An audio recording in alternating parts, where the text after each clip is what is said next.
ผมสัญญาฮะ ผมจะอยู่ดูแลคุณป้า อยู่ดูแลพี่นัทไม่มีวันหนีหายไปไหนเลยฮะ เรามาช่วยกันสร้างความทรงจำที่เหลือของคุณป้า ให้เป็นความทรงจำที่ดีที่สุดกันนะฮะ เขาบอกว่าสิ่งที่อัลไซเมอร์เอาจากเราไปไม่ได้ ก็คือความรักฮะ ผมอยากถ่ายแบบนี้บ้างอะลุง แบบรูปครอบครัว ไปถามพ่อมึงก่อนดีไหม ถ้าพ่อยอมแล้วลุงต้องจัดให้หลอกกับพี่นายกับเต้าหู้เลยนะ ผมเบื่อที่ต้องใช้ชีวิตให้คนนู้นคนนี้มาคอยกดดันผมตลอดอ่ะ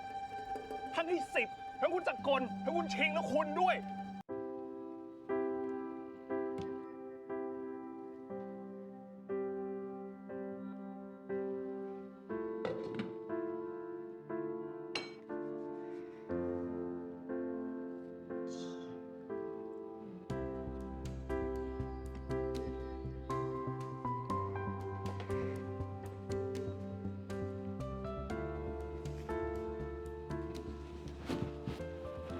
จะหนีกลับแล้วเหรอลุง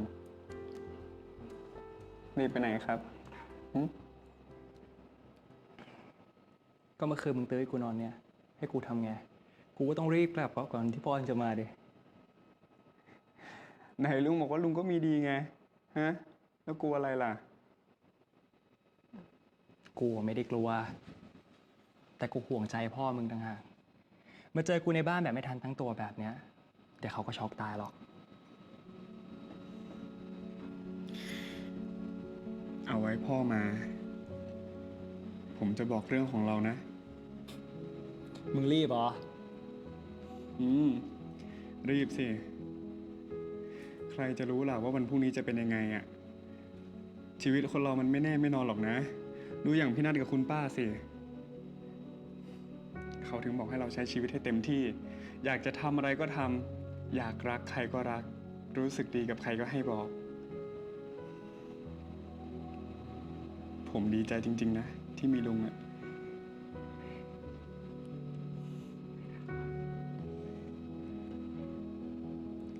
แล้วกูควรดีใจไหม ที่มีมึงอะ ควรอยู่แล้วสิ ผมเนี่ยมีดีเยอะนะ ลุงจะต้องให้ผมพิสูจน์อีกเหรอ มึงนี่นะ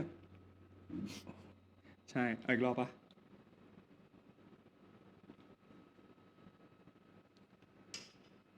พ่อ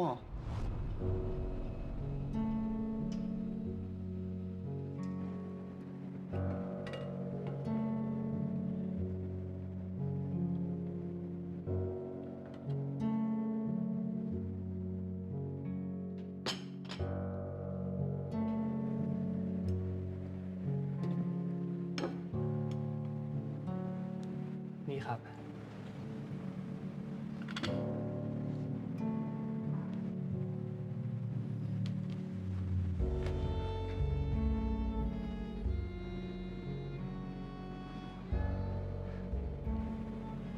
ผมขอตัวกลับก่อนนะครับ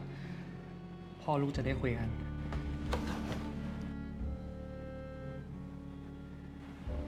แต่ผมอยากให้ลุงอยู่ด้วย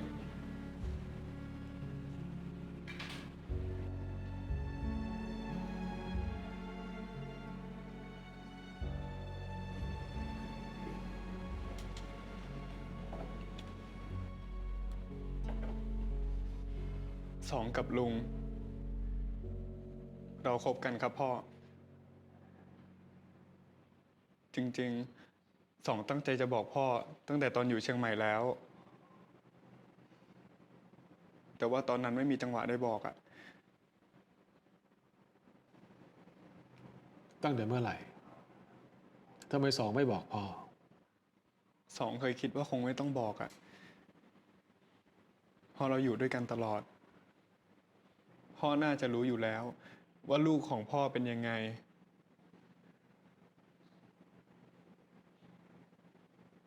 แต่สองลืมไป ว่าจริงๆแล้ว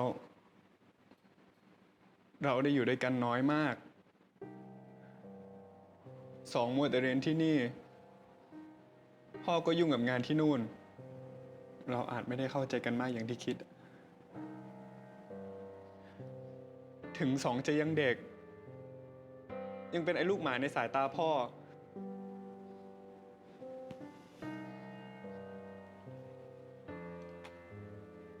แต่ว่าเรื่องเนี้ยสองมั่นใจ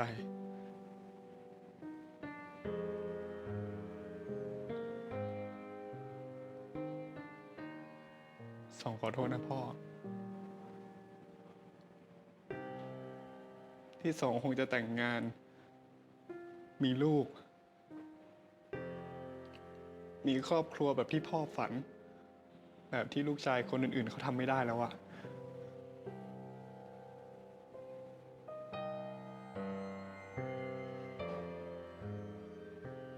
ทองรู้นะ ว่าเรื่องเนี้ยมันอาจจะทำให้พ่อตกใจ เสียใจ แล้วก็ผิดหวัง แต่เราเคยสัญญากันแล้วเนี่ยว่ามีอะไรเราจะพูดกันตรงๆสองเลยอยากบอกพ่อด้วยตัวเอง ดีกว่าที่พ่อไปรู้จักคนอื่นน่ะ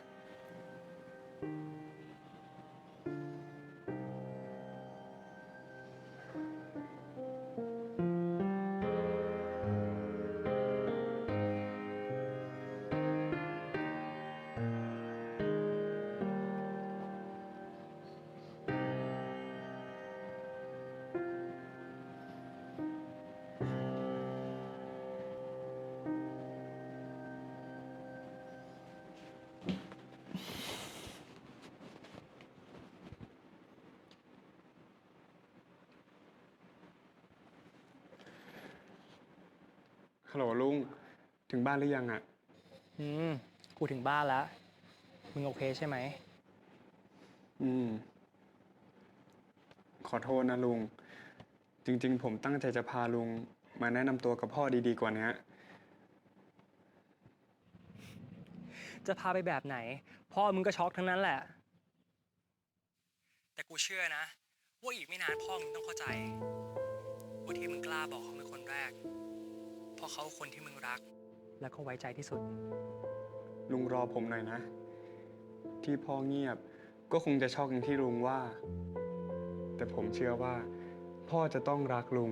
ได้เหมือนที่ผมรัก พ่อจะต้องรู้ว่า ผมเลือกรักคนไม่ผิด แค่นี้นะ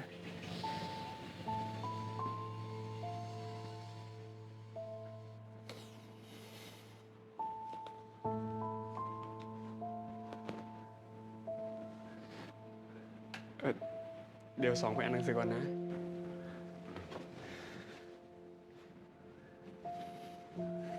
สอง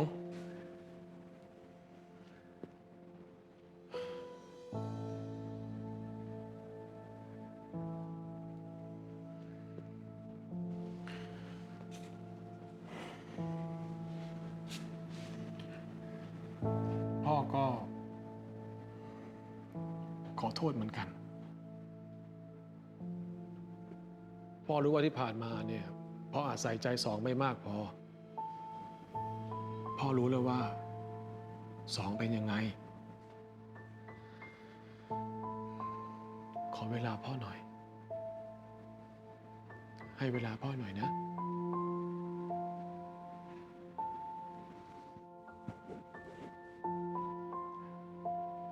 ทองรักพ่อนะ พ่อก็รักยายลูกหมา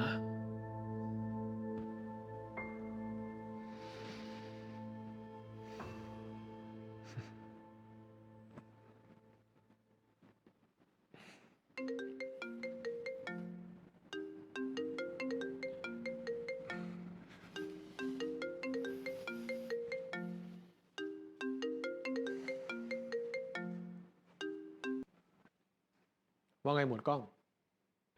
คุณแก้วชิงดวงบินกลับไปกรุงเทพแล้วครับ จากข้อมูลที่ผมเช็คมาเนี่ย TRD เนี่ยเป็นสปอนเซอร์รายใหญ่ให้กับโรงพยาบาลครับ แล้วก็บริจาคเงินสร้างตึกแล้วก็ซื้ออุปกรณ์การแพทย์ให้กับโรงพยาบาลเนี่ยต่อเนื่องมาทุกปีเลยครับ ดูคุณสนใจเรื่องตาถาดมากเลยนะคะ ถึงขนาดตามมาเยี่ยมถึงที่นี่ ฉันสนใจช่วยเหลือเพื่อนมนุษย์อยู่แล้วล่ะค่ะ โดยเฉพาะเ พื่อนมนุษย์ที่เกี่ยวข้องกับผลประโยชน์ของตัวเองใช่ไหมคะ ใครๆก็ต้องสนใจเรื่องผลประโยชน์กันทั้งนั้น ไม่อย่างนั้น คุณก็คงไม่มาแยแสหลานชายที่คุณเกลียดขนาดนี้ ถ้าเขาไม่ได้มีที่ดินที่คุณต้องการ ไม่ต้องแปลกใจหรอกค่ะ ฉันสนใจคนของฉันทุกคนอยู่แล้ว สามีของคุณเป็นลูกน้อง ที่ฉันไว้ใจแล้วก็ทำงานด้วยกันมานาน ถ้าเขามีปัญหาอะไร ฉันก็ยินดีจะช่วยเหลือเสมอ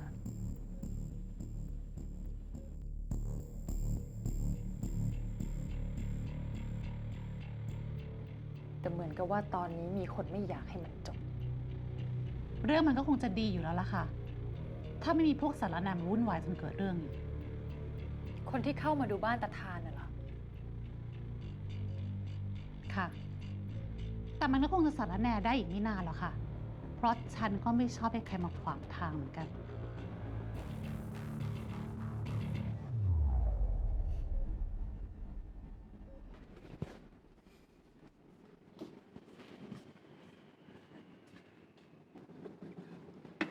โอ้โห นี่พี่นัทเบื่อฝีมือทำอาหารของผมขนาดนี้เลยเหรอฮะ กูไม่ได้เบื่อ แค่อยากพามึงมากินข้าวข้างนอกบ้างอะ จริง ๆ กินที่บ้านก็ได้นะฮะ คุณป้าจะให้กินด้วยกันนะ ก็กูเคยสัญญากับมึงไว้แล้วนี่ ตั้งแต่ก่อนไปเชียงใหม่อะว่าอยากพามึงไปเที่ยวด้วยกัน2 คน แต่ตอนนี้กูคงพามึงไปไหนไกลไม่ได้อะไม่ได้ไปเที่ยว มากินข้าวก็ยังดี แล้วก็มึงไม่ต้องห่วงแม่หรอกกูบอกแม่แล้ว แม่อยากให้มึงพักผ่อนบ้าง แล้วแม่ก็ยังบอกอีกนะ ว่ามึงอะผอมไปแล้ว กินเยอะๆหน่อยอ่ะ นั่นผมไม่เกรงใจนะฮะ เอาเลย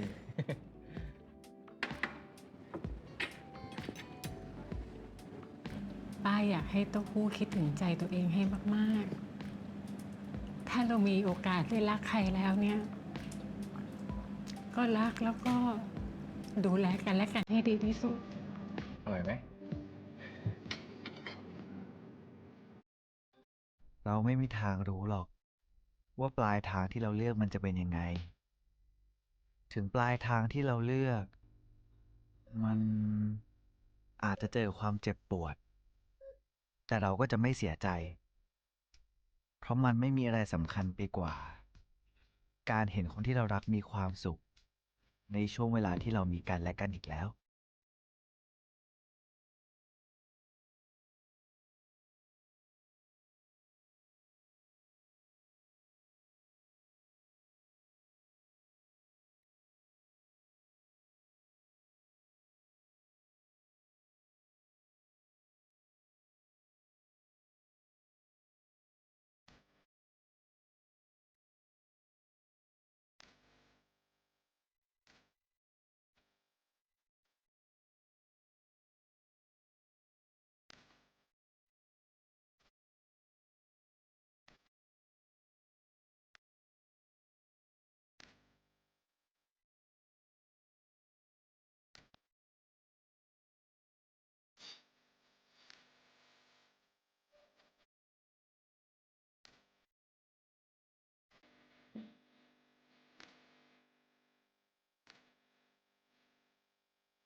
เดี๋ยวขอคุยกับพี่เจือแป๊บนึงนะ ว่าไงพี่เจือ ตอนไหนนะพี่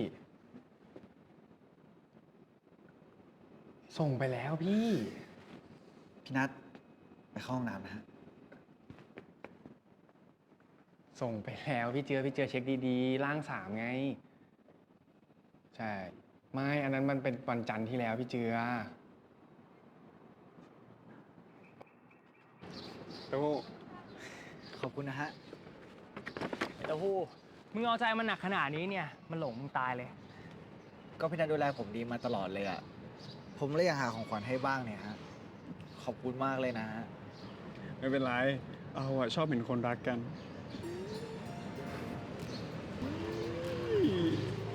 เดี๋ยวผมไปก่อนนะฮะ อิจฉาคู่นี้เขานะลุง มึงใจฉาเขาทำไม หรือว่าอยากได้ของขวัญเหมือนเขา โอ้ยไม่เอาหรอก แค่เนี้ยผมก็หลงลุงจะแย่อยู่แล้วเหลือแต่แค่รอพ่อหลงลุงบ้างนี่แหละ พ่อแค่ขอเวลาลุงรอหน่อยนะ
ถ้ามึงไม่อยากตาย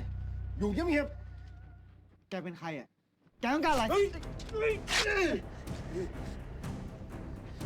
ไอ้เต้าหู้ พี่นัท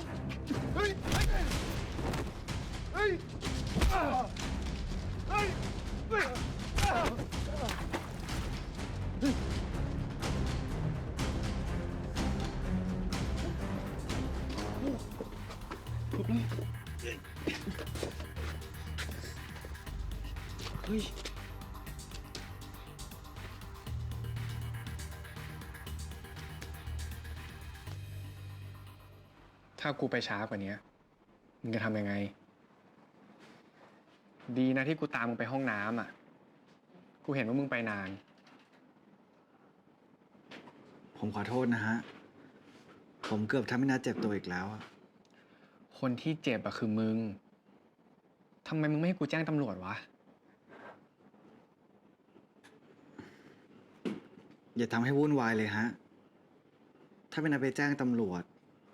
แล้วเขาดูว่าผมเป็นคนเถื่อน เดี๋ยวเรื่องจะยิ่งไปกันใหญ่นะฮะ แบบนี้เราก็ไม่รู้ว่ามันเป็นใคร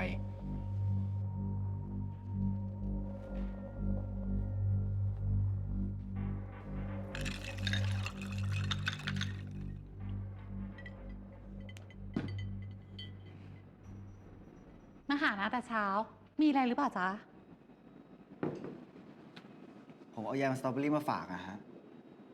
ผมกับคุณป้าช่วยกันทำแจกเพื่อนๆที่มางานปาร์ตี้นัทจันน่าจะชอบนะฮะ น้องไม่ค่อยชอบทานของหวานนะ แต่ก็ฝากขอบคุณคุณนาด้วยนะ มือไปโดนอะไรมาจ๊ะ โดนดักทำร้ายนะฮะ คนซื่อๆอย่างเต้าหู้นี่นะโดนทำร้าย นาว่าถ้าเกิดว่าไม่เข้าใจผิดก็น่าจะทำร้ายผิดตัวแล้วล่ะ ตอนแรกผมก็คิดแบบนั้นนะฮะ แต่พอมันเริ่มขู่ผมคิดว่าผมอาจจะไปรู้ความลับของใครบางคนเข้าก็ได้ คนสมัยนี้น่ากลัวนะฮะ รู้หน้าไม่รู้ใจจะทำอะไรก็ได้ทั้งนั้น ใช่ เราไม่มีทางรู้ได้หรอก คนที่ดูไม่มีพิษไม่มีภัย จริงๆ เราอาจจะซ่อนความไร้กาจเอาไว้ก็ได้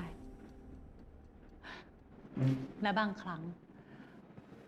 คนที่อยู่ใกล้ตัวเราที่สุด ก็อาจจะเป็นคนที่ไม่น่าไว้ใจที่สุดก็ได้ แต่ว่าเต้าหู้ความจำเสื่อมนี่ จะไปรู้ความลับของใครตอนไหนได้ยังไง หรือว่าจริงๆ แล้ว ไม่ได้ความจำเสื่อม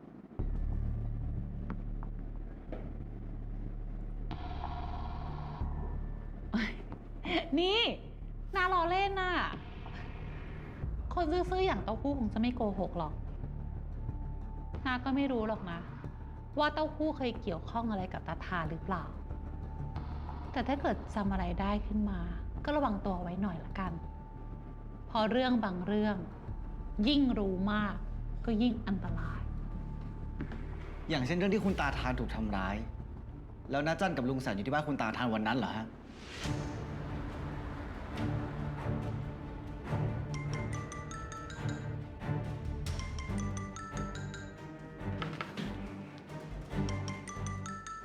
ทำไมไม่รับล่ะฮะ หรือว่ามีความลับที่ผมฟังด้วยไม่ได้ ผมกลับก่อนได้นะ ว่าไง หมอเรียกคุยอีกมีอะไรหรอ ได้ ฉันจะรีบไปเดี๋ยวนี้แหละ ถ้าผมจะขอไปเยี่ยมคุณตาทานด้วย คงไม่ว่าอะไรใช่ไหมฮะ จากการเอ็กซเรย์และฉีดสีสมองอีกครั้ง พบส่วนที่น่าสงสัยว่าคนไข้จะเป็นฝีในสมองนะครับ จากที่ดูขนาดแล้วใหญ่เกือบ3 เซน ถ้าปล่อยทิ้งไว้ มีโอกาสที่ฝีจะแตกจนหนองหลุดเข้าไปในโพรงสมองทำให้คนไข้เสี่ยงที่จะเสียชีวิต เราจำเป็นที่จะต้องผ่าตัดอีกครั้ง เพื่อดูดหนองออกด่วนค่ะ เคสเนี้ยให้หมอหนึ่งเป็นคนผ่าตัดให้นะครับ แล้วทำไมหมอที่นู่นถึงตรวจไม่พบอะครับ อาจจะเป็นเพราะว่าตอนนั้นคนไข้ยังไม่มีอาการน่าสงสัยว่าเป็นหนองครับ แล้วหมอเองก็บอกไม่ได้ว่าหนองเกิดขึ้นตั้งแต่เมื่อไหร่ แต่จากการที่คนไข้มีไข้สูงตอนนี้แสดงว่าต้องมีการติดเชื้อครับ หมอหนึ่งก็เลยส่งไปทำ CT สแกนถึงได้ตรวจเจอ แล้วถ้าผ่าเนี่ยความเสี่ยงสูงไหมครับ ความเสี่ยงสูงสุดคือเสียชีวิตในห้องผ่าตัดค่ะ แล้วหลังผ่าตัดหลานท่านจะฟื้นไหมคะ ฝีในสมองที่พบ ไม่ได้มีผลต่อการตื่นหรือไม่ตื่นคนไข้ค่ะ ที่คนไข้หลับไปนาน ก็เพราะสมองคนไข้ได้รับการกระทบกระเทือนรุนแรงจนทำให้คนไข้อยู่ในสภาวะ DAI ในส่วนนั้นก็ต้องรอให้สมองคนไข้พักฟื้นขึ้นมาเอง แต่เรื่องของฝีที่พบ ถ้าไม่ผ่าออกมีโอกาสที่คนไข้จะเสียชีวิตเพราะว่าฝีแตกสูงมากค่ะ แล้วเรื่องค่าใช้จ่ายล่ะคะ เรื่องค่าใช้จ่ายทั้งหมด ฉันยินดีช่วยเต็มที่ เขาแค่คุณตาทานปลอดภัยก็พอ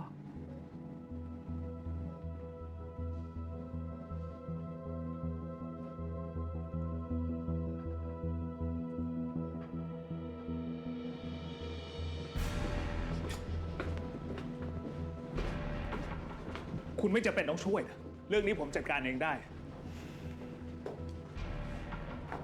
ฉันเห็นแก่พนักงานอย่างคุณ ที่อุตส่าห์วิ่งเต้นเพื่อหลานขนาดนี้ ฉันก็อยากช่วย คุณจะช่วยผมหรือว่าช่วยทีอาร์ดีกันแน่ คุณก็รู้ ว่าถ้าฉันยื่นมือเข้าช่วย ทุกฝ่ายก็จะได้ประโยชน์กันหมด ถ้าคุณอยากจะตอบแทนน้ำใจฉัน คุณก็เอาเวลาไปทุ่มเทกับโปรเจกต์ของเราดีกว่านะ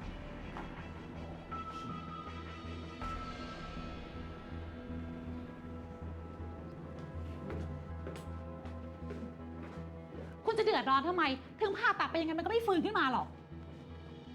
คุณตาทานต้องผ่าตัดอีกเหรอฮะ หมอเจอฝีในสมองอะก็เลยต้องรีบผ่าตัด เพราะมันอันตรายมาก อาจจะทำให้โอกาสรอดเป็น0แล้วนี่เต้าหู้มาได้ยังไงอะ ผมเอาของไปฝากที่บ้านนะจันมาฮะ พอรู้ข่าว ก็เลยอยากมาเยี่ยมด้วยฮะ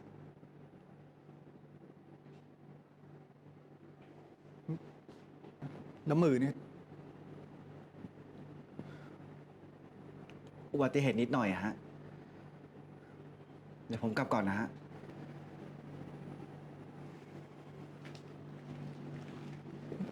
อย่าบอกนะว่าฝีมือคุณอะผมบอกแล้วไงว่าอยู่เฉยๆ ถ้าทำให้เรื่องมันวุ่นวายขึ้นมาทำไมเนี่ยฮะ อะไรก็ฉันยังไม่ทันได้ลงมือเลยด้วยซ้ำ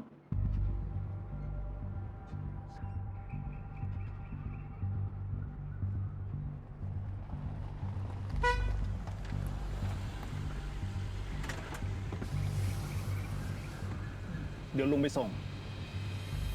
ลุงอยากจะไปเยี่ยมคุณนาเหมือนกัน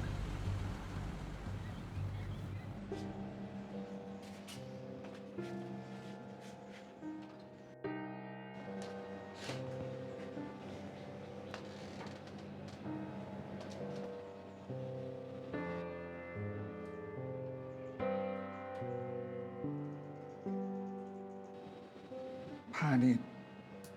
ของขวัญแต่งงานที่คุณลุงให้กับคุณป้าใช่ไหมฮะ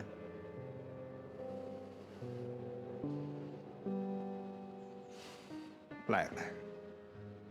ตอนที่ลุงให้อะลุงมีความรู้สึกเหมือนกับว่ามันเป็นลูกสาวตัวน้อยๆของเรา ลุงกับคุณนาเคยคุยกันว่าอยากจะมีลูกสาวอะ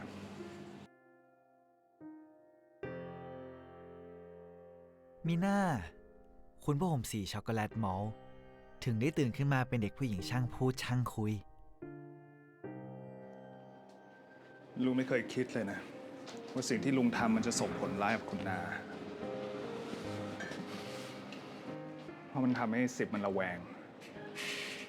ถึงแม้กระทั่งผ้าห่มมันห้ามไม่ให้คุณนาใช้เลยนะ เพราะมันคิดว่ามันคือของแทนใจระหว่างลุงกับคุณนา แม้แต่วันนั้นนะวันที่มันตายอะ วันที่คุณสิบตาย คุณแสนก็อยู่ด้วยเหรอฮะ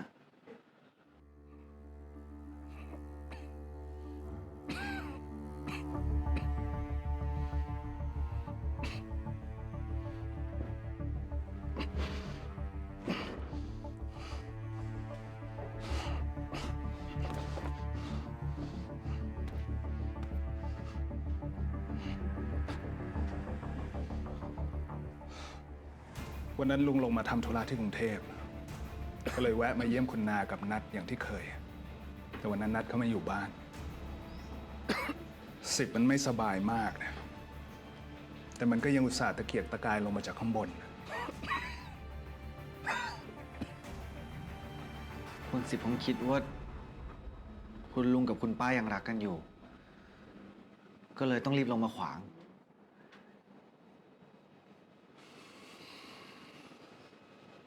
ก็ส่วนหนึ่ง แต่จริงๆแล้ว สิบมันทุบตีคุณนา มันคงไม่อยากให้ลุงรู้ มันก็เลยลนลานกินยาเพื่อที่จะรีบลงมาไล่ลุง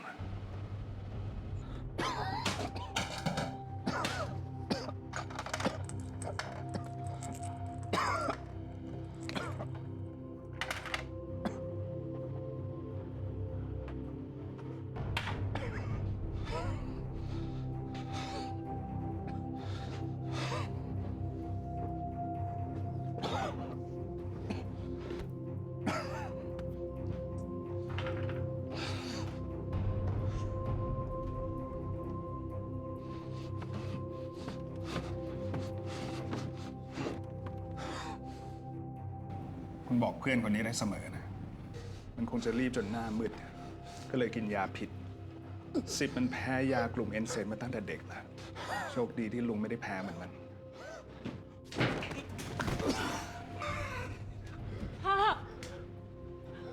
พ่อเป็นอะไร พ่อเป็นอะไร พ่อเป็นอะไร คุณแสนตามรถพยาบาลที คุณสิบค่ะ ลุงกับคุณนาพยายามที่จะพาสิบไปส่งโรงพยาบาล แต่มันก็สายเกินไป คุณนาก็เสียใจมาก โทษตัวเองว่าเป็นคนทำให้สิบตาย เพราะคุณนาไม่รู้ว่าสิบมันเคยแพ้ยากลุ่มนี้มาก่อน ก ก็เลยเผลอซื้อยามาไว้ในบ้าน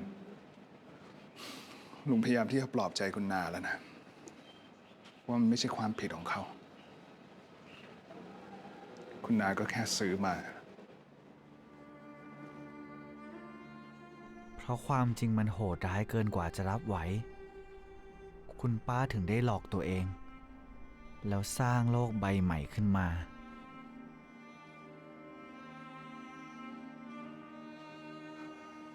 เอาไว้วันหลังลุงค่อยมาเยี่ยมคุณนายอีกทีละกัน คุณนายจะได้พักผ่อนเยอะๆ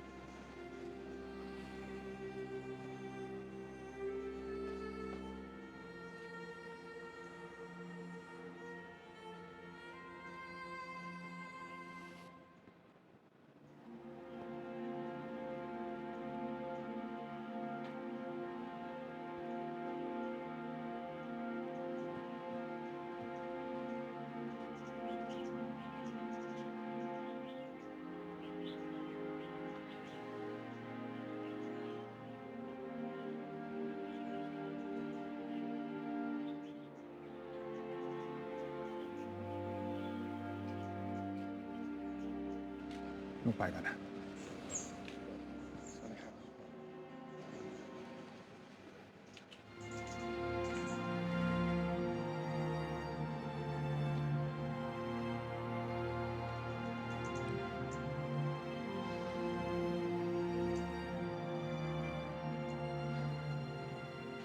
ผมขอโทษนะฮะ ที่ไปเยี่ยมคุณตาทานก่อนโดยที่ไม่ขออีกแล้วอะ ตั้งแต่มึงกลับมาจากเชียงใหม่ ที่มึงไปเยี่ยมพี่ทามบ่อย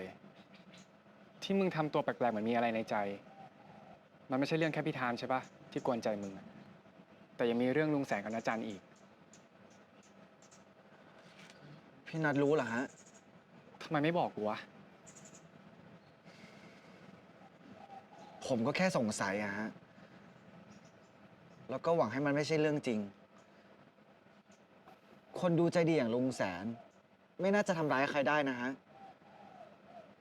โดยเฉพาะกับคนในครอบครัว กูก็หวังว่าจะเป็นอย่างนั้น แค่เรื่องแม่กูก็รับไม่ไหวแล้ว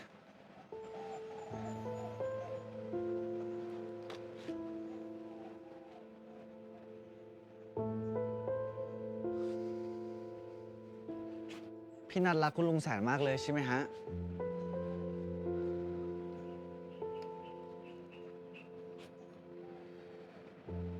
เพราะว่ากูคิดมาตลอดแล้วมั้งว่าอยากให้เขาเป็นพ่อจริงๆ ตอนพ่อกูตาย กูแทบไม่ได้ร้องไห้ด้วยซ้ำกูยังเคยคิดเลยว่า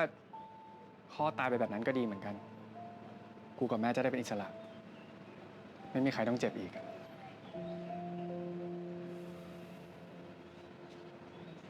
วันนั้นมันคงเสียใจมากเลยใช่ไหมฮะ มันก็เหมือนวันธรรมดาวันหนึ่ง วันที่กูกับพ่อต่างคนต่างอยู่อะ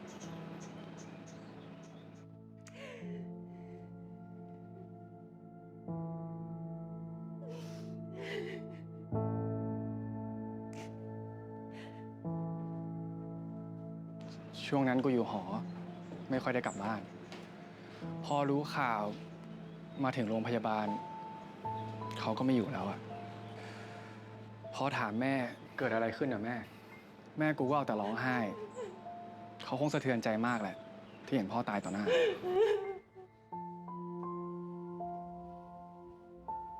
ลุงมาเล่าให้กูฟังทีหลังว่า พ่อตายเพราะกินยาผิดอะกูก็ไม่รู้นะว่ามันเกิดขึ้นได้ยังไง พ่อกูเขาก็รู้ว่าเขาแพ้ยาอะไร แม่กูก็รู้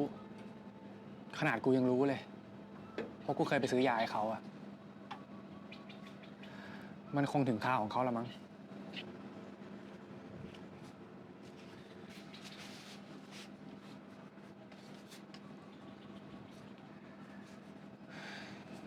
ลุงแสนเป็นคนจัดการงานศพ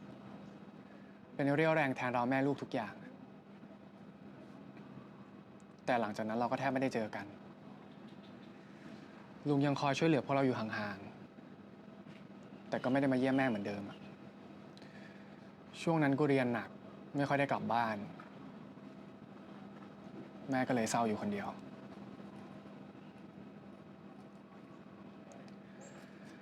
ถ้าตอนนั้นกูรู้ว่าแม่ป่วย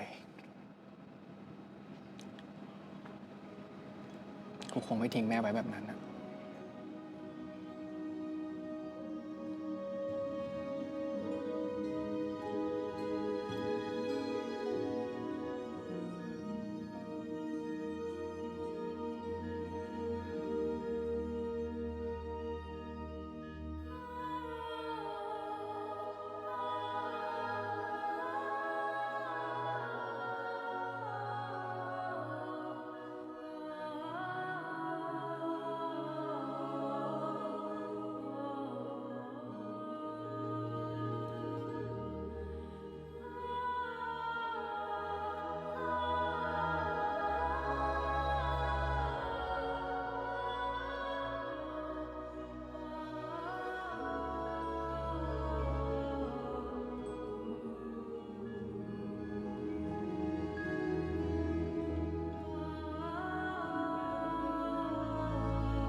ทานเป็นยังไงบ้างครับ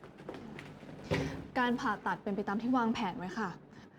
หนองออกมาพอสมควร ระหว่างผ่าตัดความดันและก็สัญญาณชีพก็ปกติดีค่ะ แบบนี้พี่ทานก็มีโอกาสที่จะฟื้นตัวเร็วขึ้นใช่ไหมคะ อย่างที่หมอบอกนะคะ จะฟื้นหรือไม่ฟื้นก็ต้องดูอาการก่อนรอให้สมองฟื้นตัวขึ้นมาเอง แต่ว่าตอนนี้หมอคิดว่าหมอรู้แล้วนะคะว่าอะไรที่ทำให้เกิดหนองขึ้นมา ผมก็ต้องขอคุยกับคุณหมอก่อนนะครับ ผมเป็นตำรวจที่รับผิดชอบคดีนี้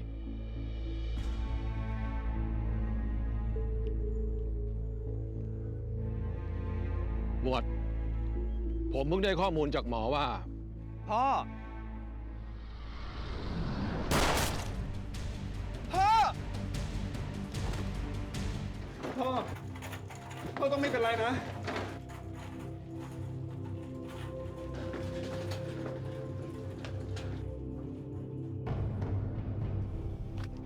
พ่อเขาต้องไม่เป็นไร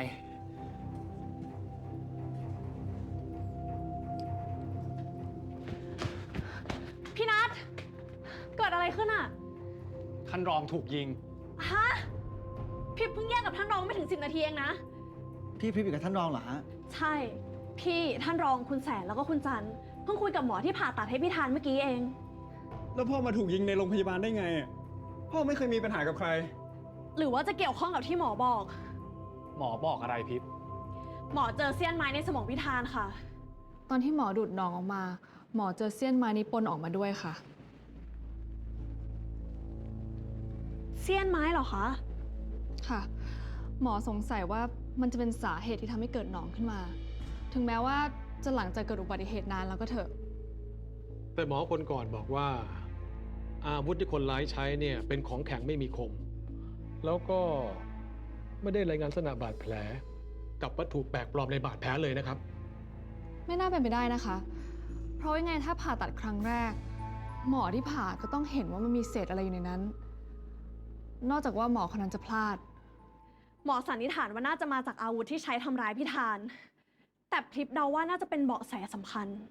ที่ทำให้เรารู้ได้ว่าคนร้ายตัวจริงคือใคร เพราะพ่อรู้ มันเลยส่งคนมาเก็บพ่องั้นเหรอ แล้วเศษกระเบื้องอะฮะ เศษกระเบื้องอะไรเต้าหู้ วันนั้นที่บ้านพี่ทาน ผมเจอเศษกระเบื้องในกระถางกระบองเพชร มันดูไม่ได้อยู่ตรงนั้นได้เลยฮะ ผมเลยบอกคุณอา เผื่อว่าจะเป็นหลักฐานจับคนร้ายได้ฮะ แล้วทำไมมึงไม่บอกกู หรือมึงคิดว่าลุงแสนกับน้าจันเป็นคนทำจริง ผมยังไม่แน่ใจฮะ แต่คนร้ายต้องรู้ว่าผมบอกคุณอาดีแน่ๆความจริง วันนั้นที่มีคนตามผม มันไม่ได้ตามผิดตัวหรอกฮะ มันตามมาขู่ผมจริงๆ ที่ผมไม่ได้บอกพี่นัทอะเพราะผมกลัวพี่นัทเป็นห่วง ๆ ถ้าแบบนี้ก็ชัดเลย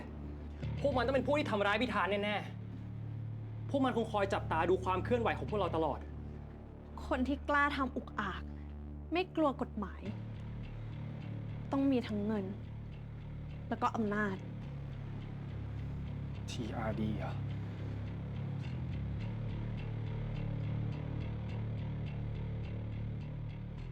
คุณแสน คุณจะไปไหน เรามีเรื่องต้องคุยกันนะ เรื่องมันมาขนาดนี้แล้ว คุณจะบอกฉันได้หรือยัง ว่าหลังจากที่คุณพายทานขึ้นรถมันเกิดอะไรขึ้น คุณแสน นี่ผมไม่รู้ แต่ฉันรู้ ฉันรู้ว่าคุณมีสิทธิ์รอด ที่หมอบอกว่ามีเส้นอยู่ในสมองให้ทาน ก็แปลว่าที่มันนอนโคม่าแบบนั้นไม่ใช่เพราะคุณ ถ้าเราเอาเรื่องนี้ไปบอกตำรวจเราก็จะพ้นข้อกล่าวหา คุณหยุดวุ่นวายเรื่องนี้สักทีได้ไหม ทำไมอ่ะ ก็คุณไม่ได้ทำอะไรผิด คุณจะเป็นแพนรับบาปแทนเจ้านายทำไม ผมจะทำอะไรมันก็เรื่องของผมน่ะ ถ้านั้นเขายื่นข้อเสนออะไรให้คุณ คุณถึงต้องยอมขนาดเนี้ย หรือว่าเขาขู่คุณ หรือว่าคุณกลัวอะไร คุณกลับบ้านไปก่อนเลย เรื่องนี้ผมจัดการเองได้ คุณแสน คุณแสน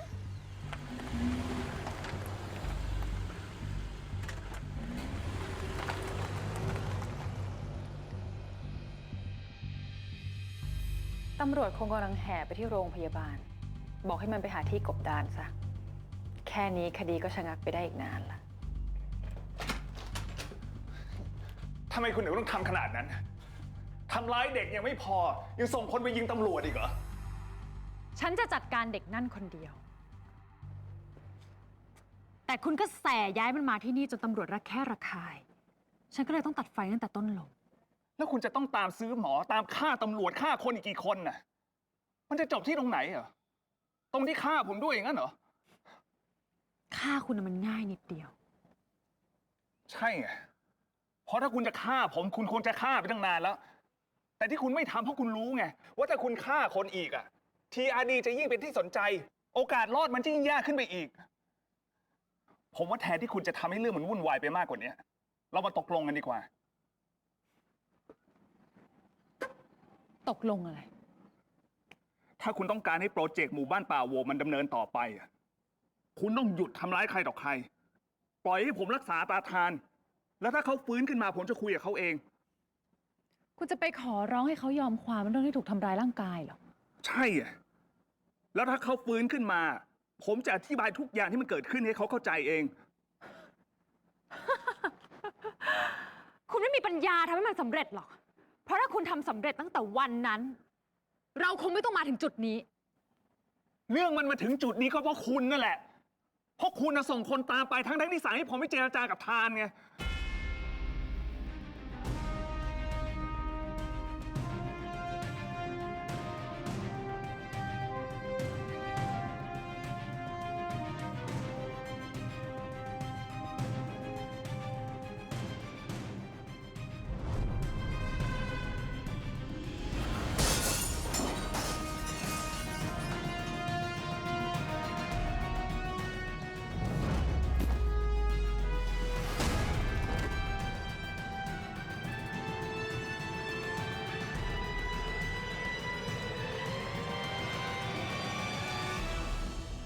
ฉันรู้จักคนขี้ขลาดอย่างคุณดี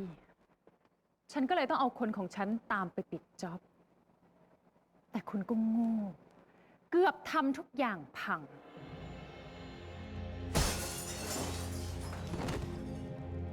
ทาน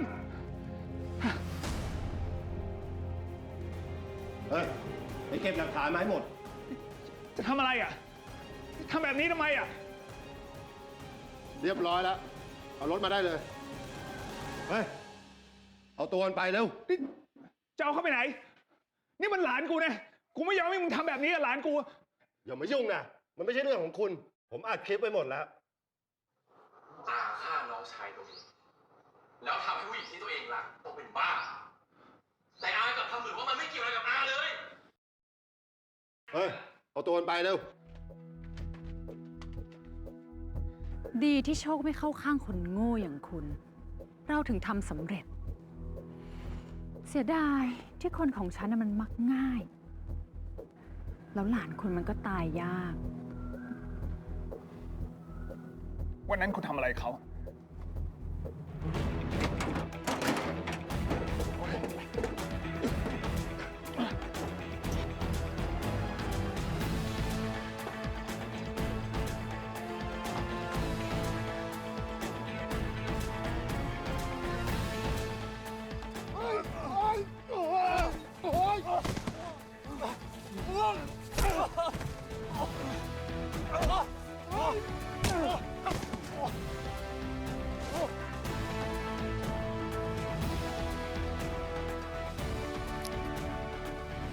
ทิ้งมันไว้ที่นี่แหละ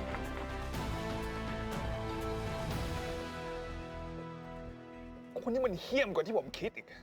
คุณมันก็เหี้ยมไม่ต่างจากฉันหรอก ทำตัวเป็นคนดีห่วงใยหลาน แต่กลับไม่แจ้งความ รีบแจ้นกลับไปเก็บหลักฐานในบ้านจนเกลี้ยง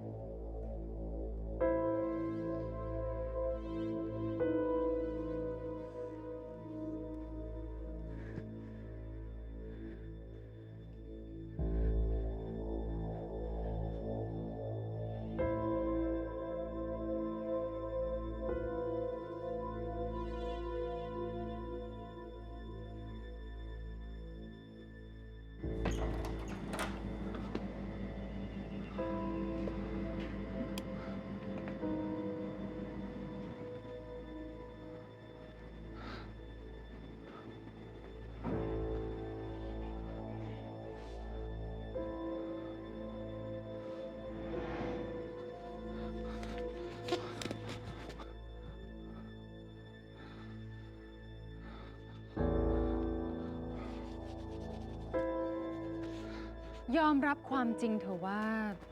ลึกๆแล้วเนี่ย คุณก็อยากให้มันตาย ไม่งั้นคุณก็คงไม่คิดเอาใจกันฟาดหัวมันหรอก และที่คุณอยากให้มันตาย ก็ไม่ใช่เพราะว่าฉันสั่ง คุณรู้อยู่แก่ใจว่าเพราะอะไร อยากให้ฉันบอกทั้งตำรวจ ทั้งเมียคุณเลยดีไหม จันมาที่นี่ทำไมเนี่ย ผมบอกแล้วไงว่าผมจัดการได้อะ ถ้าไม่มา ฉันจะรู้เหรอว่าเจ้านายคุณทำอะไรคุณบ้าง คุณถึงได้ยอมเขาทุกอย่าง ยอมแม้กระทั่งเป็นแพะรับบาปให้เขา แพะรับบาป นี่คุณคิดว่าผัวตัวเองแสนซื่อไร้พิษสงเหรอ คุณนี่สร้างภาพเก่งจริงๆ ไม่เคยบอกเมียเหรอว่าเคยทำเลวทรามอะไรมาบ้าง คุณทำอะไร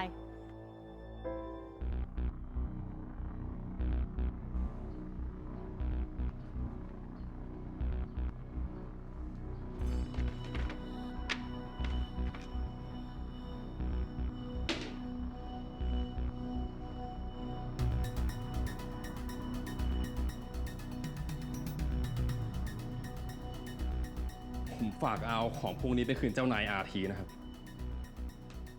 เอาไว้อย่าทำให้เรื่องมันยากเลยดีกว่านะ ทานรับไป ผมไม่ แล้วก็ รับ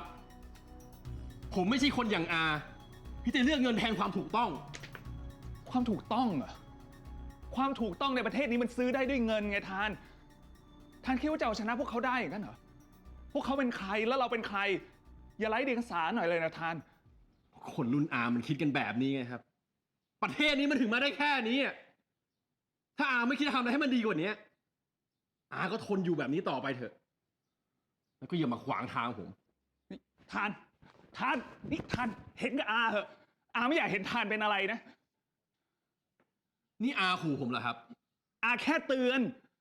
เลิกเสียเวลาเตือนอะไรซ้ำๆเถอะครับ ยังไงผมก็ไม่ถอนตัว แล้วมันจะได้อะไรขึ้นมาทาน ทานก็รู้เสียงแค่นี้มันดังไม่พอ มันไม่มีทางที่จะเปลี่ยนแปลงอะไรได้เลยอ่ะ ถึงวันนี้มันจะเปลี่ยนไม่ได้ แต่อนาคตมันต้องเปลี่ยนได้ เวลามันอยู่ข้างพวกเรา เรามีเวลาสู้ได้ มีเวลาแพ้ได้ จนกว่าเราจะชนะ ถึงมันจะนานหน่อย แต่มันต้องมีวันนั้น แต่อำนาจมันอยู่ข้างพวกเขา เราถึงต้องให้อำนาจมาอยู่ข้างประชาชนไงครับ ประชาชนต้องมีอำนาจตัดสินใจ ปัญหาไม่ได้ถูกแก้ อาจะให้ผมยอมแพ้ทำตัวเป็นคนขี้ขลาดแบบอา ยอมก้มหัวกับอำนาจ ยอมทิ้งความเป็นคนทำในสิ่งที่ไม่ถูกต้องแบบที่อาทำน่ะเหรอครับ ผมทำไม่ได้หรอก ทาน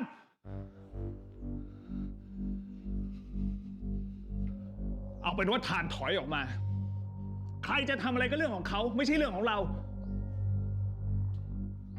ไม่ใช่เรื่องของเราอะครับ ผมไม่แปลกใจเลย ว่าทำไมอาถึงทำเฉยกับเรื่องแบบนี้ได้ ขนาดคนในครอบครัวตายไปคนหนึ่งอายังทำไม่รู้เรื่องมาถึงทุกวันนี้ได้เลย พูดอะไรอ่ะ อาคงคิดว่าจะปิดมันไว้ได้สินะครับ แต่กับคนป่วยอย่างคุณป้ามัทนา อาคิดว่าคนป่วยเขาจะเก็บความลับไว้ได้อะครับ เมื่อ2 ปีก่อน ผมแวะไปเยี่ยมนัด หลานของอา แต่ว่านัดไม่อยู่ ผมเลยเจอแต่แม่เขา เราคุยกันหลายเรื่องคำพูดของคนที่มันไม่ค่อยมีสติ มันมักจะจริงกว่าคำพูดของคนที่มีสติ อาว่าจริงไหมครับ ที่คุณป้าเขาเป็นแบบนั้น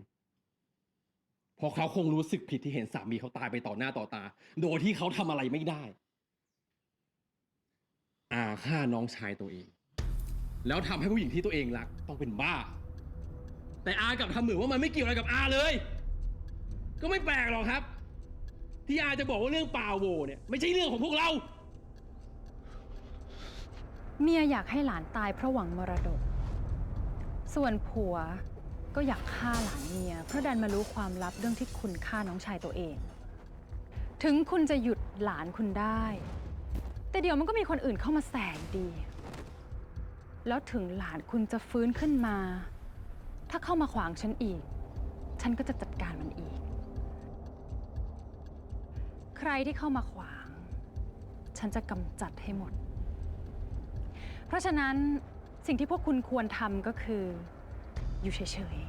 ๆ และปล่อยให้ทุกอย่างมันเป็นไปตามที่ฉันต้องการ แล้วความลับมันก็จะเป็นความลับต่อไป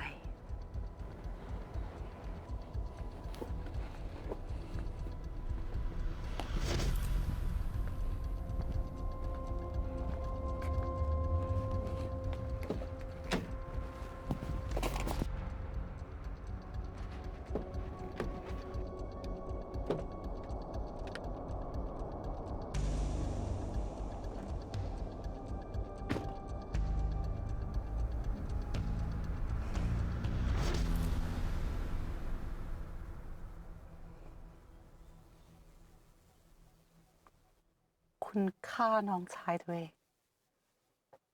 ยอมเป็นฆาตกร เพราะคุณคิดว่าถ้าไม่มีคุณสิทธิ์คุณจะได้กลับไปหายายนาใช่ไหม ผมแค่ไม่อยากเห็นเขาต้องเจ็บปวดเพราะไอ้สิบอีก ผมอยากให้เขามีความสุข ที่คุณกับเขาช่วยกันปกปิดความลับ มันคงมีความสุขมากเลยสินะยายนั่นมันถึงได้เป็นบ้าไปเลยอะ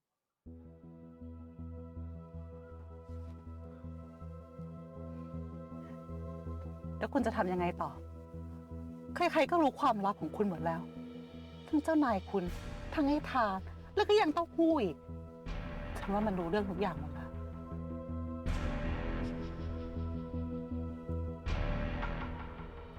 ผมไม่อยากให้ใครต้องเดือดร้อนเพราะเรื่องนี้อีกแล้ว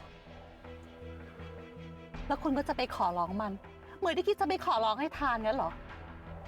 ชีวิตที่เที่ยวขอร้องคนโน้นทีคนนี้ที มันจะมีความสุขอย่างที่คุณต้องการได้ยังไง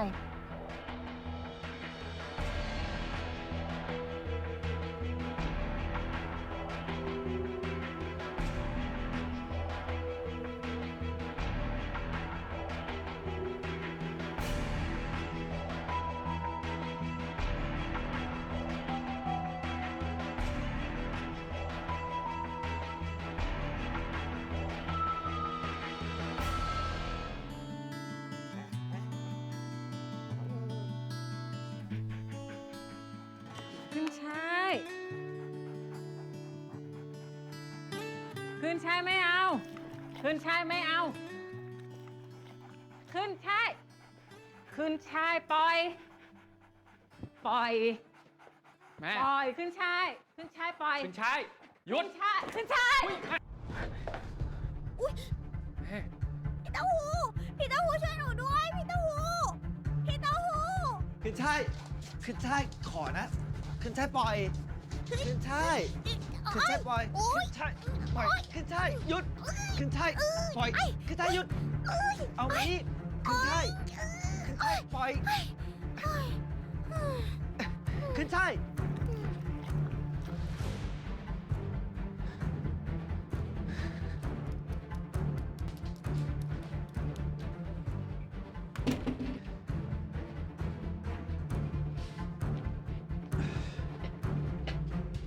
มันเกิดอะไรขึ้นเหรอฮะ หนูแค่เผลอขยับตัวหน่อยเดียว ขึ้นชายก็เข้ามากัด หนูเจ็บอ่ะ เจ็บเหมือนวันนั้นเลย วันไหนฮะ วันที่คุณลุงสิบตาย ห หนูเพิ่งจำได้ วันนั้นคุณป้าเอาหนูออกมาจากตู้ เพราะคุณลุงสิบป่วยหนักมาก คุณป้าเลยเตรียมไว้เผื่อคุณลุงหนาว อยู่ๆคุณลุงสิบก็โมโหเคว้งหนูทิ้ง แล้วเดินเหยียบหนูออกไป คุณลุงสิบลงไปแป๊บเดียว ก็ได้ยินเสียงคุณลุงสิบกับคุณลุงแสน แล้วก็คุณป้าทะเลาะกันใหญ่เลย คุณลุงสิบไอไม่หยุด สักพักก็มีเสียงคนเดินตึงตังขึ้นมา หนูคิดว่าเป็นคุณลุงสิบแต่ไม่ใช่ โล่งอกที่เป็นคุณลุงแสน คุณลุงแสนมาหยิบยาให้คุณลุงสิบแต่ยาหมด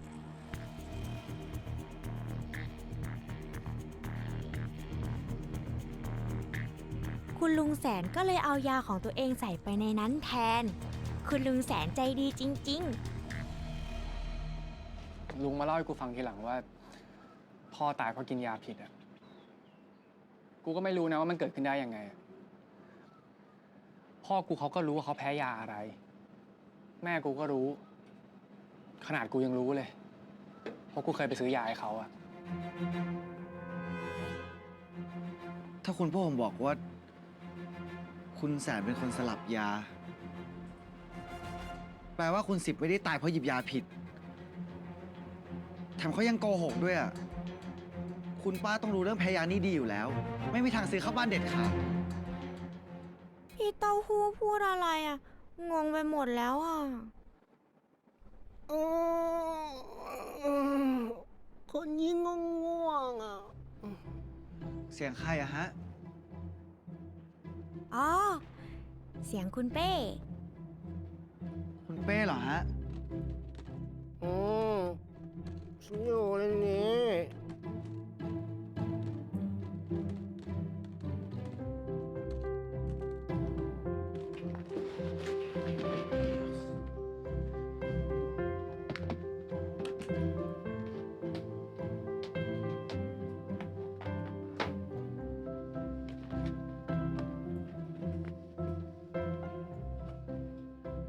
เป้ของพี่นัท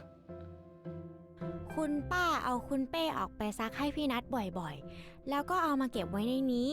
เขาก็เลยหลับตื่นเหมือนหนูเนี่ยแหละ คุณเป้พอจะรู้เรื่องของคุณสิบกับคุณแสนบ้างไหมฮะ กับคุณแสนนะไม่รู้ แต่กับคุณสิบจำได้แม่นเลย เพราะนัดอ่ะไม่ค่อยได้พูดถึงพ่อ แต่วันนั้นอ่ะ นัดไปซื้อยาให้พ่อ ฉันก็ไปด้วย เอ้าไปไหนอะนัด เดี๋ยวผมขอแวะซื้อยาให้พ่อแป๊บนึงพี่ ขอยาแก้ไอกับยาแก้ไข้ครับ คนไข้มีแพ้ยาอะไรไหมคะ แพ้ยาพวกกลุ่มเอนเซดอะครับ โอเค เดี๋ยวรอสักครู่นะคะ เป็นอันนี้นะคะ ครับผม แล้วก็แก้ไอเป็นตัวนี้ โอเคครับ คนไข้เคยทานยาอยู่แล้วนะคะ เคยครับผม 80 บาทค่ะ นี่ครับขอบคุณครับ แปลว่าคุณตาทานก็เป็นอีกคน ที่รู้ว่าคุณสิบแพ้ยาอะไร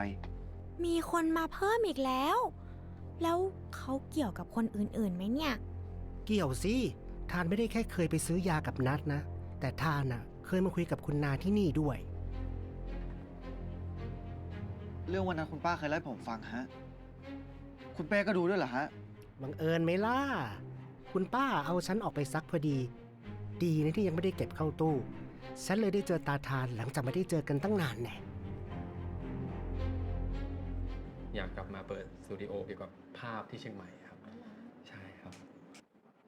ฉันฟังเขาคุยกันสักพักใหญ่ จนคุณป้าขอตัวไปกินยา ป้าลืมว่าป้าต้องกินยาละ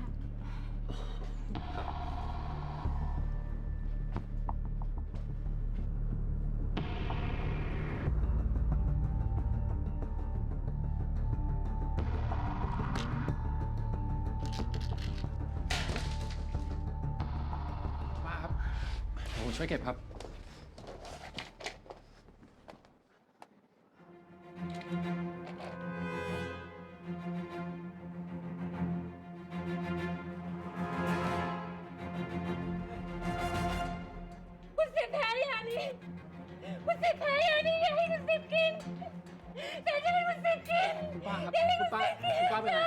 ป้าครับ อย่าให้คุณสิบกิน คุณป้าใจเย็นครับคุณป้า กินไม่ได้กินไม่ได้ ตอนนั้นขนาดป้าไม่สบายนะ เขาก็ยังชวนป้าคุยจนป้าสบายใจได้เลย คุณตาทารู้เรื่องที่คุณป้าไม่สบายด้วยเหรอฮะ อือฮึแต่ป้าไม่รู้สึกเลยนะว่าเขาชวนป้าคุยด้วยความรู้สึกว่าป้าป่วย หรือว่าสิ่งที่ป้าเห็นเนี่ยมันเป็นเรื่องประหลาด ป้าก็เลยสบายใจคุยกับเขาเยอะแยะเลย แล้วยังไงต่อฮะ จน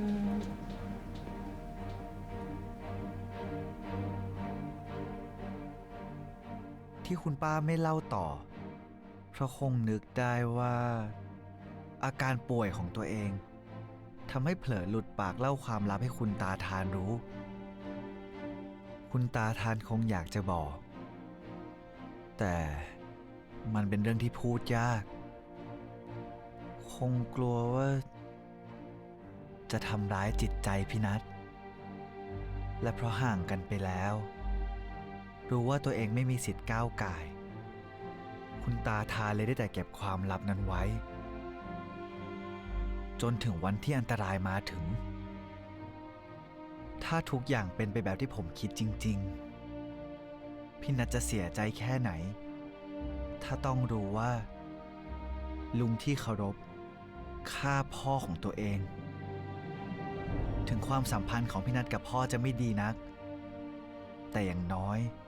เขากับคุณป้า ก็ให้กำเนิดพี่นัทมาด้วยความรัก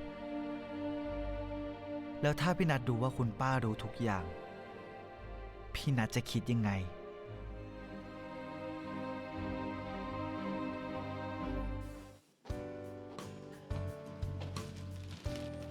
แท้แดง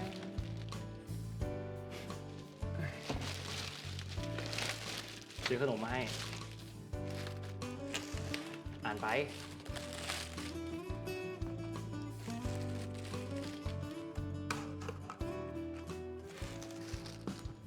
ขอบคุณครับ นี่สาคู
ลุงรอผมหน่อยนะ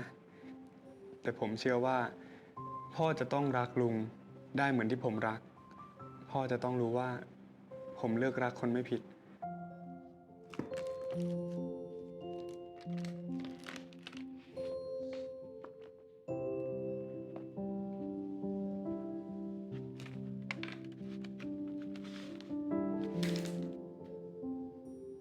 ตื่นนานแล้วเหรอพ่อ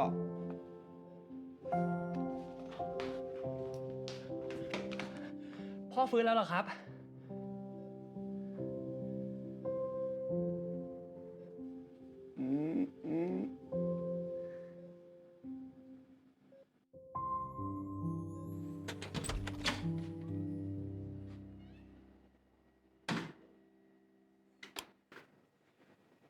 เต้าหู้มานั่งทำอะไรมืดๆวะ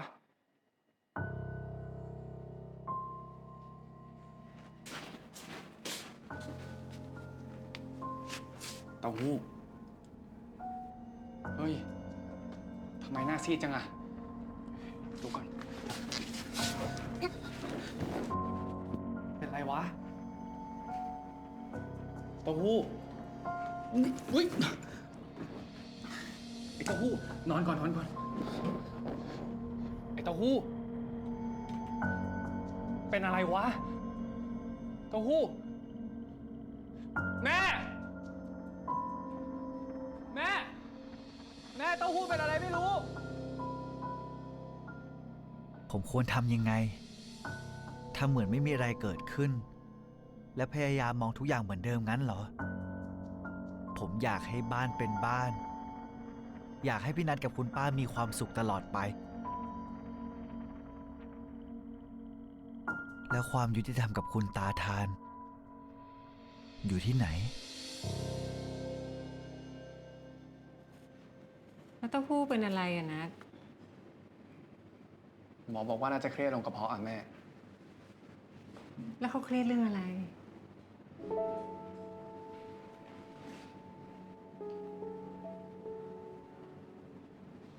เต้าหู้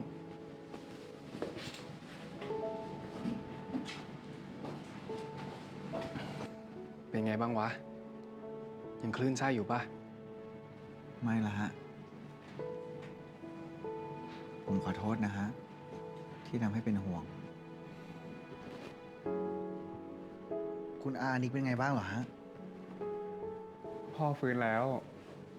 อาการไม่น่าเป็นห่วง เราเลยมาเยี่ยมเต้าหู้อ่ะ นัดพาแม่ไปเยี่ยมท่านหน่อยสิ ท่านอุตส่าห์ช่วยแม่ตอนที่หลงอยู่เชียงใหม่อะ เดี๋ยวพิบเฝ้าเต้าหู้ให้เองค่ะ พิบไปเยี่ยมมาแล้ว แวะเยี่ยมพี่ทานมาด้วย อาการพี่เขาเป็นไงบ้างวะ พิบว่าดีขึ้นเยอะเลยนะ ถึงจะนอนเหมือนเดิมก็เหอะ เมื่อ2 วันก่อนอะก่อนที่จะผ่าตัดเอาหนองออก อยู่ๆอาการพี่ทานก็กระเตื้องขึ้น แต่พยาบาลบอกว่าจริงๆแล้วก็เป็นอาการปกติ คนไข้ไม่รู้ตัวหรอก แต่พิบจำได้ว่าเหมือนเคยเห็นพี่ทานเป็นแบบนี้แล้วครั้งหนึ่ง เหมือนตอนที่ไปเยี่ยมพี่ทานที่เชียงใหม่กับเต้าหู้เลย หวังว่าพี่ทานจะดีวันดีคืน จะได้ตื่นขึ้นมาไวๆค่ะ งั้นเดี๋ยวกูมานะ มีอะไรก็โทรหาแล้วกัน เดี๋ยวพิบเฝ้าให้เอง ไม่ต้องห่วง ไปครับแม่ ค่ะ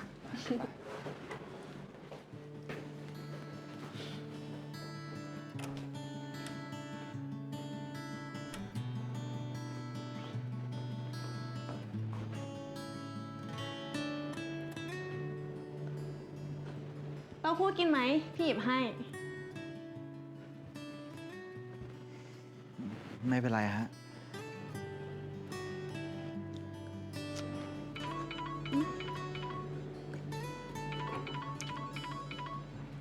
ฮัลโหลนะเจือ เฮ้ย ยายพิบ ไอ้สัญญาซื้อขายหนังเนี่ย อยู่ที่ไหนอะ อ๋อ เอกสารหนออยู่ในรถอะ ไปเช็คให้น้าหน่อยดิ ว่าน้าเสร็จหรือยังอะเขาต้องการด่วนเลยอะ โอเค เดี๋ยวพิบไปเช็คให้ โอเค ค่ะ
ผมจะทำยังไงดีฮะ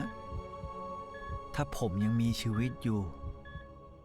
คุณตาทานก็จะไม่มีวันฟื้น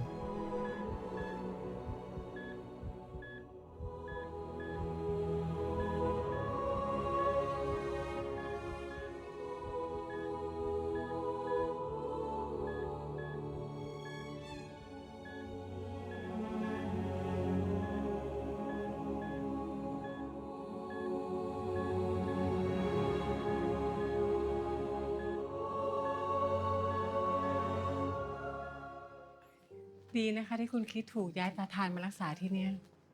อีกไม่นานก็คงฟื้น นะ ลุงแสนกำลังจะไปส่งแม่พอดีเลยลูก พอดีไอ้เต้องหู้มันได้แผลเพิ่มอะแม่ มันทำมีดบาดมืออะ แล้วเป็นอะไรมากไหม ไม่เป็นไรแม่ เรื่องกินสำคัญกว่า มันฝากนัดไปซื้อของกินเนี่ย ไม่เป็นไรมากก็ดีละฝากขอโทษเต้าหู้หน่อยแล้วกันนะว่า ลุงคงไปเยี่ยมไม่ได้วันนี้ไม่ค่อยสะดวก ไม่เป็นไรครับ แล้วนัดจะเข้าไปเยี่ยมตาทานก่อนไหม ไว้คราวหน้าละกันแม่ นัดไม่อยากปล่อยให้เต้าหู้อยู่คนเดียวนานๆนะงั้นพวกผมขอตัวก่อนนะครับ ขอบคุณมากนะคะคุณแสน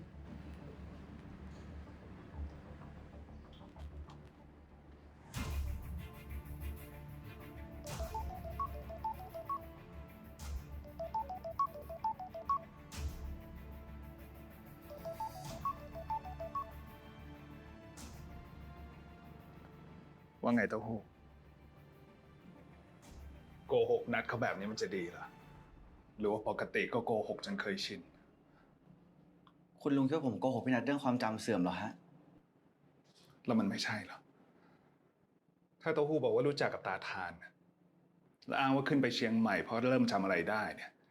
แสดงว่าเต้าหู้ต้องเคยอยู่แถวนั้น แต่นี่ไปป้วนเปี้ยนอยู่แถวบ้านคุณนาจนได้เข้าไปอยู่อะมันหมายความว่ายังไงอะเต้าหู้ต้องการอะไรกันแน่ ถ้าผมบอกคุณลุงว่า ผมอยู่ที่บ้านคุณตาทานในวันนั้น แล้วผมรู้เรื่องที่คุณทะเลาะกัน เรื่องที่คุณตาทานรู้ว่า คุณลุงแสนเป็นคนฆ่าคุณลุง10,000คุณลุงว่าผมต้องการอะไรล่ะฮะ สรุปว่าที่เต้าหู้เข้าไปอยู่ที่บ้านคุณนาเข้าไปใกล้ชิดกับนัดเนี่ยก็เพื่อไปสืบหาความจริงเหรอเลือกใช้วิธีที่มันแนบเนียนซับซ้อนดีนะ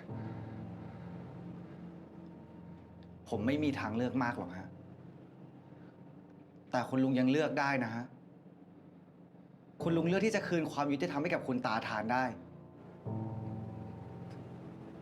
เต้าหู้อยากให้ลุงไปมอบตัว คุณตาทานไม่ได้ทำอะไรผิด เขาไม่ควรจะตกอยู่ในสภาพแบบนี้ ผมอยากให้คุณลุงเลือกทางเดินที่ถูกต้อง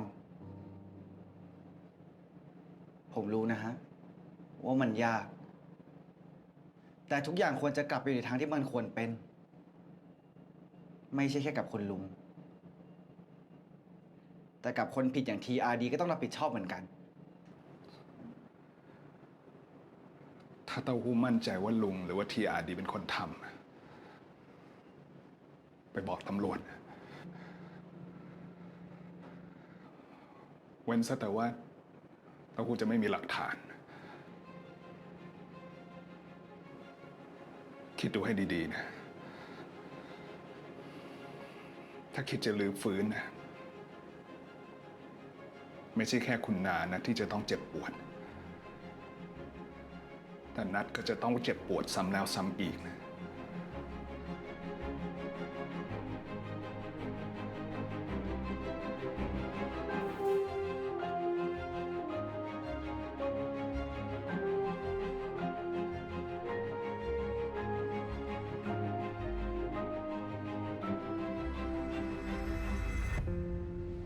แล้วถ้าวันหนึ่ง ผมไม่ได้อยู่ข้างๆพี่นัท พี่นัทจะอยู่คนเดียวได้ไหมฮะ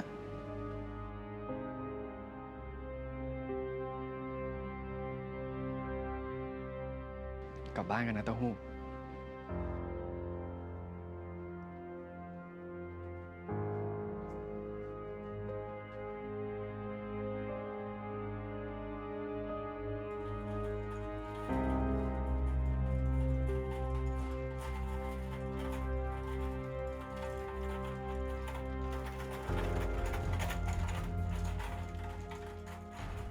บางทีความตาย อาจจะไม่ได้น่ากลัวเท่าการจากลาก็ได้นะฮะ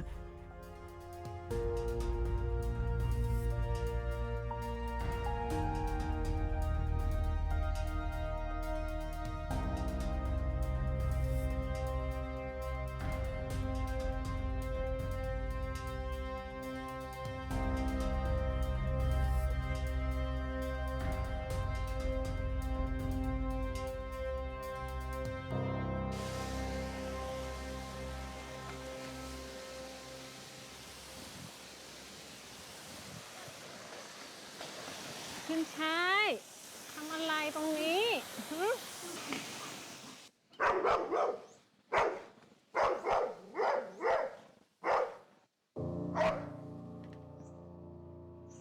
คุณจันมีธุระอะไรจะคุยกับฉันเหรอคะ ฉันรู้มาตลอดนะว่าคุณแสนรักคุณ แต่ฉันก็ไม่คิดว่าเขาจะทำเพื่อคุณถึงขนาดยอมฆ่าน้องชายตัวเองจะว่าฉันอิจฉาก็ได้นะที่มาซ้ำเติมคุณแบบเนี้ยแต่คุณควรต้องรู้ว่าอาการป่วยของคุณ มันทำให้เกิดเรื่องอะไรขึ้นบ้างความลับที่ควรจะมีแค่คนสองคนรู้ แต่ตอนนี้มันไม่ได้เป็นแบบนั้น ตาทานเหรอคะ ใช่ มันนั่นแหละ แล้วก็เพราะมันเรื่องมันถึงได้หลุดไปถึงหูนางแก้วชิงดวง ถ้าติดกระดุมเม็ดแรกผิด เม็ดต่อไปมันก็ผิดหมด เพราะวันนั้นเขาเลือกที่จะช่วยคุณ วันนี้ก็ถึงได้มีสภาพอยู่แบบจนตรอก ใช้ชีวิตอยู่ไปวันๆแบบคนหวานแล้วแวงเหมือนคนหายใจไม่ออก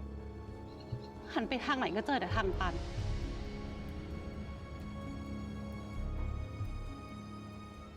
ฉันขอโทษค่ะ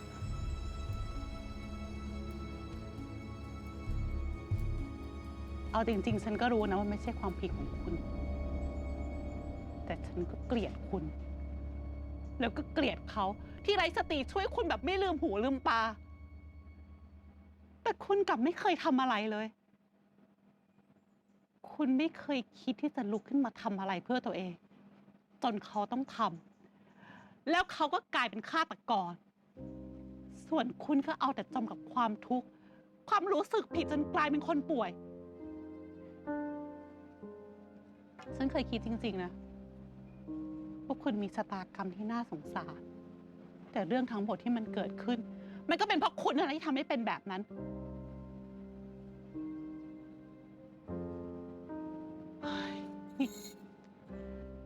ด่าคุณไปก็ไม่มีอะไรเปลี่ยนแปลงหรอกนะ แต่ฉันอยากจะบอกคุณว่า ฉันจะไม่ยอมอยู่เฉยๆแบบคุณแน่ ถ้าสิ่งที่เขาทำลงไปเพราะเขาอยากจะปลดปล่อยคุณให้พ้นจากความทุกข์ ฉันก็ทำแบบเขาได้เหมือนกัน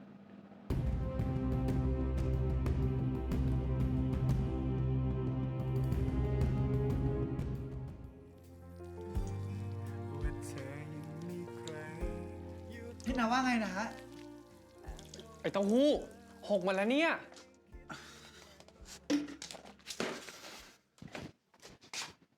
กูว่าจะชวนมึงไปเที่ยว ไปกัน2 คนเหรอฮะ แม่เขาจะไปเที่ยวกับเพื่อนน่ะ ก็ครูปริศนั่นแหละ เขาโทรมาชวนแม่หลายรอบแล้วอะแต่ตอนแรกแม่กลัวจะไปเป็นภาระ กูเห็นแม่ซึมๆอะก็เลยยอมให้ไป กูก็เลยคิดว่าจะชวนมึงไปเที่ยวด้วยกัน2 คน เคยสัญญากับมึงไว้นี่ มึงไม่ดีใจเหรอ หรือว่ามึงไม่อยากไปแล้วอะ ดีใจสิฮะ ผมอยากไปเที่ยวกับพี่นัทจะตายอ่ะ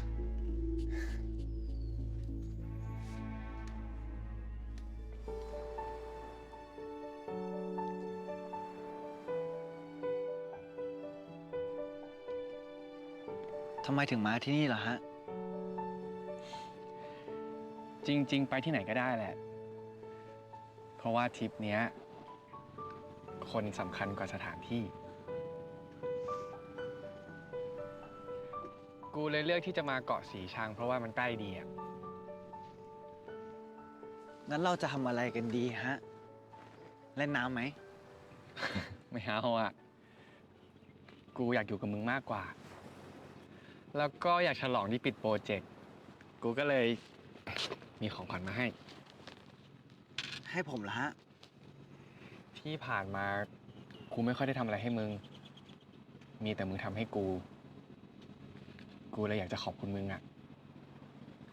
มันอาจจะแปลกหน่อย เพราะว่ากูไม่รู้จะให้อะไรมึงดี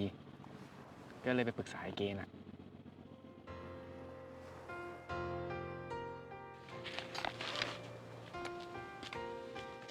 นี่ ไอติมเหรอฮะ จริง ๆ ก็อยากจะไปโรงงานไอติมให้อะนะ แต่รอคนเขียนบทคนนี้มีค่าตัวเท่าคนเขียนบทเกาหลีก่อน ตอนนี้เอาเค้กไอติมกูเมสไปก่อนแล้วกัน กูไม่รู้ว่ามึงชอบรสอะไร กูก็เลยเลือกรสที่กูชอบ พี่นัทชอบรสอะไรเหรอฮะ กูชอบรสเต้าหู้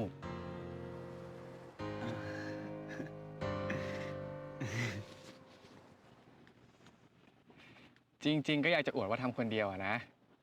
แต่ว่ามีคนช่วยเยอะเลย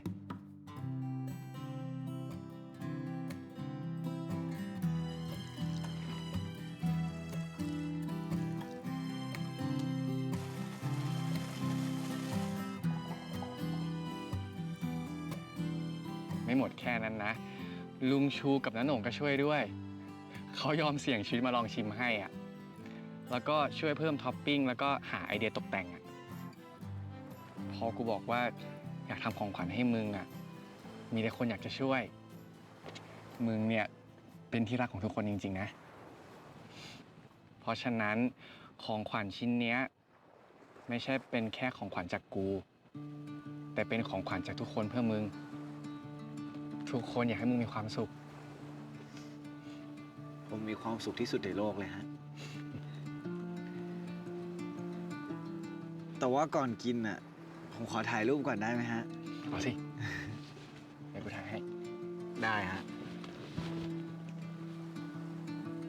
1 2 3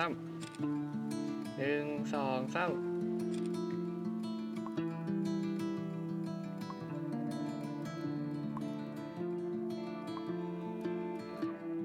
จริง ๆ กูมีของให้มึงอีกอย่างนะ คราวนี้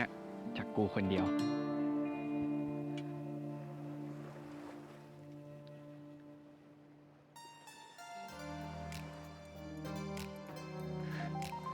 กำไรโซ่กับตัวล็อก พี่นัทจะล่ามผมไว้อะฮะ ใช่ กูจะล็อกมึงไว้กับกูตลอดไป ห้ามไปไหนนะ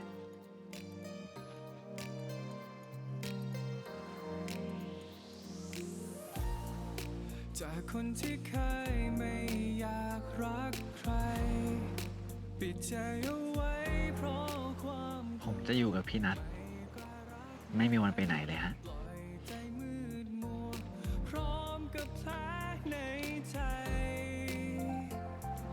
จนเวลาได้นำพาตัวเธอ ให้มาเจอกันจนฉันนั้นเริ่มเข้าใจว่าอะไร คือความรักที่ฉันนั้นค้นหามานาน ผมควรจะมีความสุขแบบนี้จริง ๆ เหรอฮะ ผมโกงชีวิตคุณตาทานมาแล้ว ได้อยู่ข้างๆพี่นัทได้ทำหน้าที่แทนเขา ผมรู้ว่าหน้าที่ของผมใกล้จบลงแล้ว ผมรู้ว่าต้องทำยังไง เรื่องถึงจะจบ แต่ผมจะเป็นยังไงต่อ จะกลายเป็นตุ๊กตาหมีตัวเดิมของพี่นัทไหม จะตื่นขึ้นมาหรือเปล่า จะพูดคุยกับใครได้ไหม หรือจะไม่เหลืออะไรเลย ไม่อยู่ในความทรงจำของใครอีกต่อไป กลับไปพี่นัทจะเขียนเรื่องอะไรเหรอฮะ ยังคุยกับพี่เจือไม่ลงตัวเลย เขาอยากได้อะไรใหม่ๆจากกูเหมือนเดิม งั้นลองเขียนเรื่องผมดีไหมฮะ ถ้าพี่เจอยากได้อะไรใหม่ๆอ่ะ ก็ผมนี่ไงฮะ แฟนใหม่ใหม่กว่าคุณตาทานต้องเยอะ ไอเด็กขี้อิจฉาเอ้ย ก็ผมอิจฉาจริงๆนี่ฮะ ผมอยากอยู่ในงานพี่นัทบ้างอ่ะ เขาจะมองกูเป็นคนยังไง เขียนเรื่องแฟนเก่าเสร็จ ก็เขียนเรื่องแฟนใหม่ต่อ โดนชาวเน็ตแซะตายพอดี พี่นัทจะไม่เขียนจริงๆอ่ะฮะ ไว้กูไปคิดดูก่อนแล้วกัน ว่าจะเขียนเรื่องมึงยังไง สัญญานะ เออ สัญญา แต่เรื่องงานเอาไว้ก่อน ถ่ายรูปกัน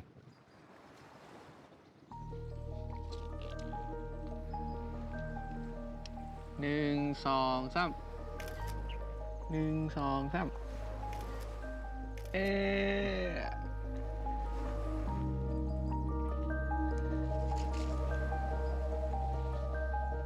น่าเสียดายเนาะที่แม่มีนัดหมออ่ะ ไม่งั้นเราน่าจะมีเวลาเยอะกว่านี้ แค่นี้ผมก็มีความสุขมากแล้วฮะ จะเป็นความทรงจำที่ผมไม่มีวันลืมเลย ขอบคุณพี่นัทมากนะฮะ ที่ทำเพื่อผมขนาดนี้